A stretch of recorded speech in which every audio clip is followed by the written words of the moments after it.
السلام علیکم ورحمۃ اللہ وبرکاتہ۔ معاون اردو چینل میں آپ کا استقبال ہے۔ ناظرین گرامی، آج بات کرتے ہیں اردو میں حمزہ اور الف کے بارے میں۔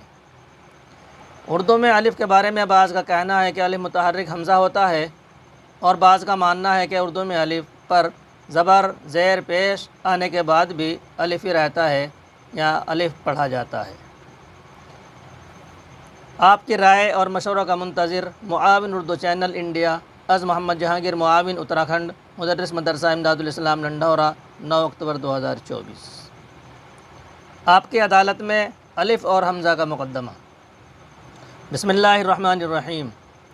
الف ایک سیدھا نشان یعنی کھڑی لائن کی طرح ہوتا ہے، اور حمزہ حرف عین کے سر کی طرح بنتا ہے۔ اردو زبان میں الف شروع، آخر، درمیان تینوں جگہ آتا ہے اور 4 ناموں سے جانا جاتا ہے۔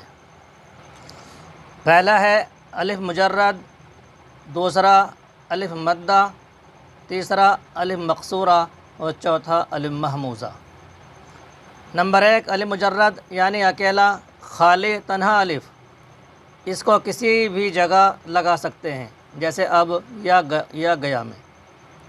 نمبر 2، الف ممدودہ یا الف مدہ یعنی وہ الف جس کے اوپر مد ہو، جیسے عام میں الف۔ نمبر 3، الف مقصورہ، وہ الف جو کھڑے زبر کی شکل میں آتا ہے، جیسے ادنا اور اعلیٰ پر۔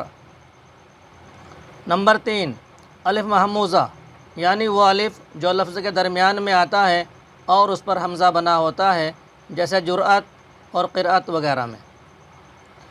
ان چاروں مقامات پر الف متحرک کو الف کے ہی نام سے پکارا گیا ہے، اس لیے الف متحرک اردو میں الف ہی پڑھا جائے گا، حمزہ نہیں۔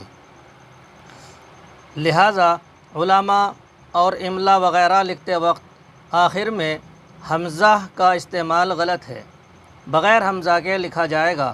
خود بھی ہم احتیاط کریں اور بچوں کی بھی اصلاح فرمائیں۔